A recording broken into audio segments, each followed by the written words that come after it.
Perfect. So, hello everyone. Thank you for being here today. My name is Richard, and today I will be presenting what I worked on for my master's thesis, which is From Should to Want, What Motivates Students to Learn Spanish in Canada. So, I completed my master's in the Hispanic Studies program at Western University, and now I am a PhD student at the Faculty of Education kind of researching topics within the same vein. So in the agenda for today, I will start off by giving an introduction into what I'm doing for the study and kind of setting the stage with the geographical context, followed by a literature review and explaining the theoretical framework I have employed, then followed by an explanation of the methodology, so some of the mixed methods research I did, then commenting on the results, and then following it up with a discussion, and finally ending it with a conclusion and setting the stage for future research. So to begin, I just wanted to draw your attention to this graph by Statistics Canada. So as we see, we have multiple foreign languages spoken in Canada, with Spanish being the fourth most spoken foreign language. There are over 300,000 speakers of Spanish in Canada. However, despite this growing number of Spanish users, is there an interest or motivation to study Spanish at the university level? So what we typically see is that at the university, and this is just a case of the university I study at, Western University, Spanish is typically part of a breadth requirement, which means that students need to take one of the courses within this category in order to fulfill the requisite, with one of them being taking a foreign language course. So what happens is that it requires much intrinsic motivation from students, and motivation in this case is identified as a critical factor to success in encounters of prolonged learning. So what happens with Spanish and other foreign language courses is that students might take one of these to fulfill the requirement.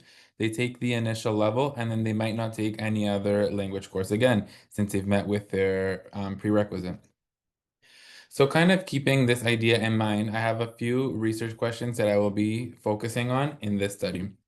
So the first one, what levels of motivation do students in a beginner Spanish as a foreign language course exhibit according to Dornier's second language motivational self-system, which I will explain briefly? And which aspects of the learning experience do students identify as potential sources of motivation for being in their Spanish courses? So in my master's, I focus as well on learning activities, but for the purposes of time and in this presentation, I will be focusing on these two research questions. So in terms of motivation, it's important to provide a definition as to what motivation constitutes, what it may mean. And we typically see motivation as reflective or as relating to three other features. The first one being motivation, second orientation, and finally attitudes. So motivation can be understood as the catalyst that encourages individuals to act toward achieving goals or fulfilling needs, and this could be either intrinsic or extrinsic, whereas an orientation could be a product of motivation, whether it's instrumental or integrative. And finally, attitudes can be seen as the learner's perceptions toward the target community and the conditions present in their learning situation. So in the case of the present study, it will be the classroom learning space. And in terms of the theoretical framework I chose to use, I followed the second language motivational self system by Dornier, which in the Spanish as a foreign language context, which the model was designed for an L2 context. So I incorporated it or adopted it for the foreign language context. And as you'll see here, I use the acronym LN to refer to learners as their foreign language selves. And this model is divided into three main strands. So the ideal LN self, so how does the student envision themselves as a user of Spanish? So when they think of themselves using Spanish, what does that look like?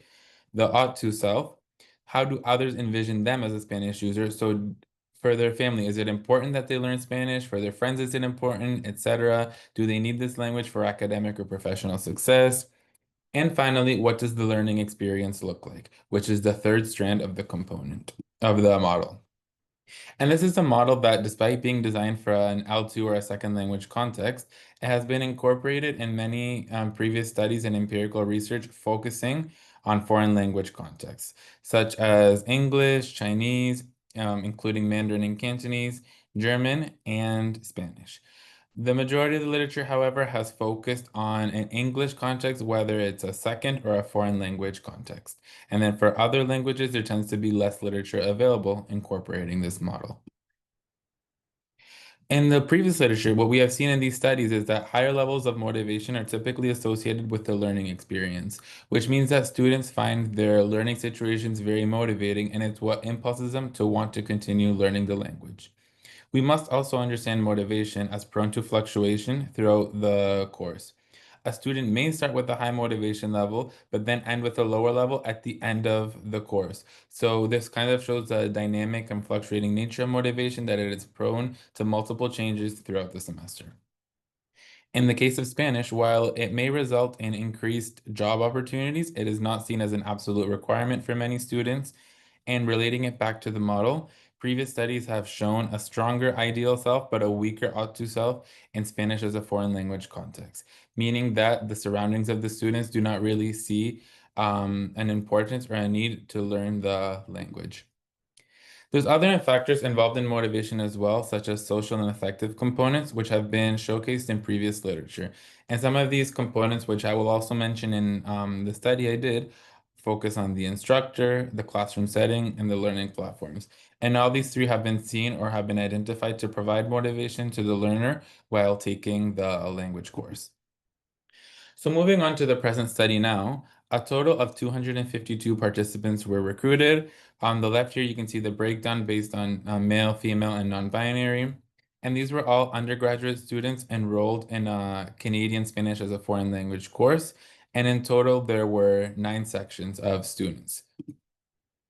In terms of tasks, they were instructed to complete 2 online surveys, the first one being a language experience and proficiency questionnaire, where students reflected on their linguistic backgrounds, they noted their previous language experiences, their exposure to Spanish at the time of the study, among other factors. The second questionnaire was a motivational factors questionnaire, which drew on 2 empirical studies that incorporated or applied the second language motivational self system. And this questionnaire was divided across various question sets related to the learning effort and commitment of students. And then there was a question set for each of the components of the model. So the ideal self, the ought to self, and the learning experience. And finally, another category on the learning activities, which we added in this study, but will not be a focus for this presentation. In terms of data analysis, as I mentioned at the beginning, we followed a mixed methods approach, and for the quantitative data, it was presented through Likert scale items, so a 7-point Likert scale in which 1 represented strongly disagree and 7 represented strongly agree.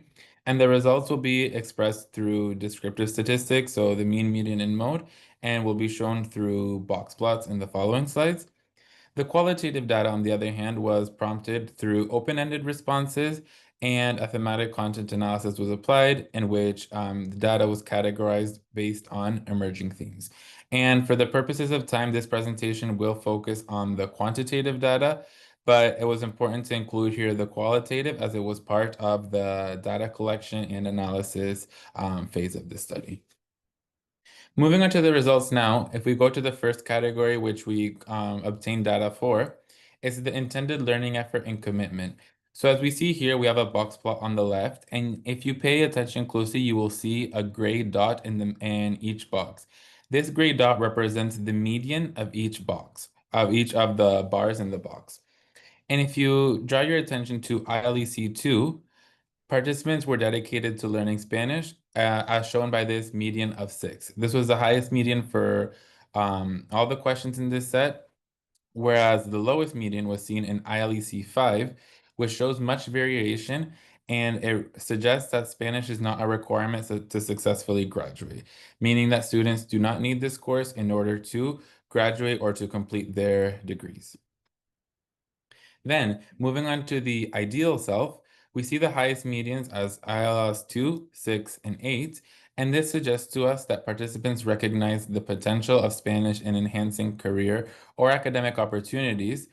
However, if we go to ILS 1, 11, and 12, we see that although they recognized it as enhancing their academic careers or professional opportunities, they did not visualize themselves studying or working in a Spanish dominant institution. Moving on to the ought to self, we see that the individual surroundings did not really expect them to learn the language. And if we move to the learning experience, although we had lower levels here and in the previous strand, the learning experience was seen as highly positive with elements as the instructor, classroom atmosphere, working with peers, and the in-person modality highly valued. So if we turn to the discussion and make meaning of these results and what all this means, we can see the following. So we saw a dispersed intended learning effort and commitment, which means that Spanish is considered more as an elective for many students. But however, if students are willing to learn Spanish, then this may be due to the perceived enjoyment, which partially goes against the previous studies that have mentioned that enjoyment is not a very integral factor in determining motivation. And if we move on to the ideal selves of the student, we see that they did not have a strong visualization of themselves as future Spanish speakers, but they did recognize that if they did know Spanish, they would have increased benefits in future careers, which is what previous literature has also shown. Moving on to the ought to self, there was not a strong expectation to learn Spanish, especially when other courses that carry stronger instrumental gains are prioritized, and it may not be the strongest predictor of motivation, so it should be considered in tandem with the ideal self and with the learning experience as well. And finally, in terms of the learning experience, as I mentioned, although we had lower levels of the ideal and the ought to cells, the learning experience was very positive, and participants viewed the course as an outlet to unwind and engage with peers amidst the arduous demands of their programs. The instructor was a major source of motivation, and the teaching methodology and learning platform were seen as both a positive and negative motivator. So to conclude now with the presentation, overall, what we saw is that a lower ideal or ought to self does not translate to a lower learning experience. Future studies would benefit from including more question sets on external factors since we saw their prevalence in the quantitative data and as well as the qualitative data. A longitudinal design should be employed to account for the fluctuating and dynamic nature of motivation, so applying the survey at the beginning and end of the semester. And finally, future studies should consider motivational theories in tandem with sociological ones. So considering how theories on language learning investment come into play, as they can also provide more insight as to why a student may be highly motivated but not want to continue learning the language.